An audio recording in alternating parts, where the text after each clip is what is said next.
Internet Explorer, c'est le navigateur de Microsoft, et c'était le plus populaire dans les années 2000.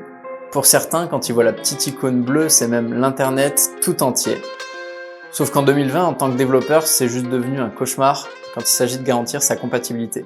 Donc aujourd'hui, je vais vous donner 11 bonnes raisons d'arrêter le support d'IE11 pour votre site ou votre produit. Dans cette vidéo, je vais beaucoup utiliser l'acronyme IE pour Internet Explorer. Maintenant que c'est dit, on peut y aller. Alors je vais commencer fort en disant que c'est un navigateur qui est mort. Son développement, il a été arrêté officiellement en 2015 par Microsoft, et en 5 ans, le web, il a continué d'évoluer à une vitesse folle. Et ça, bien au-delà des possibilités offertes par IE. Toutes les nouvelles fonctionnalités du web qui sont sorties entre-temps ne sont pas disponibles.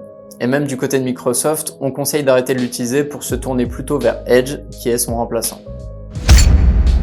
Ensuite, on entend beaucoup parler de disruption et de transformation digitale, et l'abandon d'IE, c'est une bonne manière d'incarner le futur. Implicitement, on va également forcer la migration des utilisateurs d'IE vers des navigateurs plus modernes, et cette migration, il faudra de toute façon la faire à un moment ou un autre. La troisième raison, c'est que supporter IE11 demande beaucoup d'efforts. D'abord, il faut vérifier si une fonctionnalité sera supportée. Pour ça, on peut utiliser le site caniuse.com, et comme tout logiciel, il y a parfois des bugs sur les fonctionnalités supportées. Donc au final, ça demande un process de test entre les navigateurs extrêmement rigoureux, et donc coûteux. On va pas se le cacher, c'est rarement le cas, et beaucoup d'entreprises testent uniquement leur site sur Chrome. Donc en retirant IE de la liste des navigateurs qu'on s'engage à supporter, on va se concentrer sur les navigateurs les plus utilisés. La quatrième raison, c'est que vous allez garder vos développeurs. Donc, si vous avez des développeurs passionnés dans votre équipe, c'est un véritable atout. Leur demander de supporter IE va les désengager et freiner leur envie d'apprendre.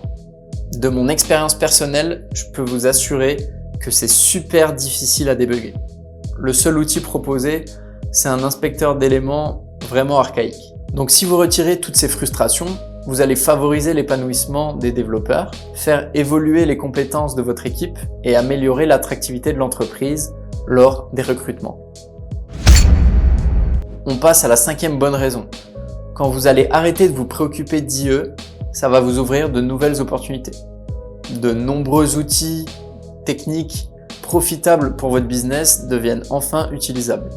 Dans l'ensemble, c'est un lot énorme de fonctionnalités comprenant de nouveaux éléments HTML, de nouvelles propriétés CSS, que ce soit grid ou les variables CSS, et de nouvelles fonctionnalités JavaScript, comme ES6 ou les API du navigateur. La sixième raison, c'est que c'est déjà abandonné par des entreprises majeures du web.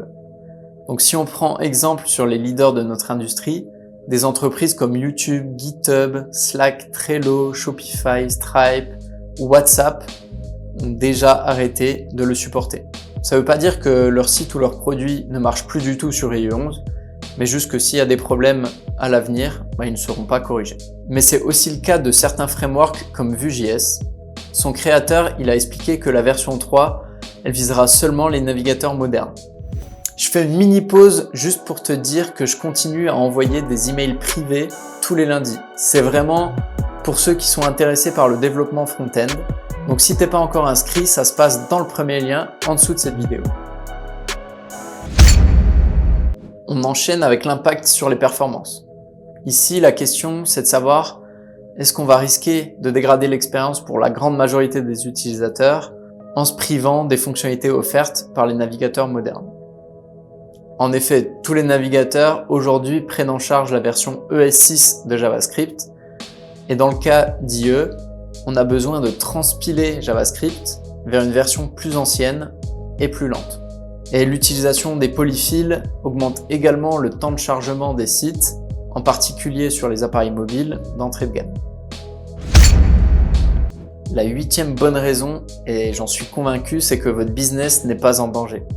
Oui, je sais, vous avez sûrement des visiteurs ou des clients qui utilisent IE. Donc si 80% de vos clients sont forcés d'utiliser IE, vous êtes une exception et la question, elle se pose même pas. Vous devez continuer de fournir des efforts de ce côté tout en préparant le futur. Mais il est plus probable que ce chiffre y soit plutôt dans la moyenne, donc environ 1%. Mais faire une croix sur ces 1%, c'est sûrement impensable car ça aurait un impact sur vos chiffres et notamment votre chiffre d'affaires. Mais on en parlait dans le point précédent, vous allez améliorer vos temps de chargement et diminuer votre taux de rebond. Et ça, ce sont deux critères très importants pour vos revenus.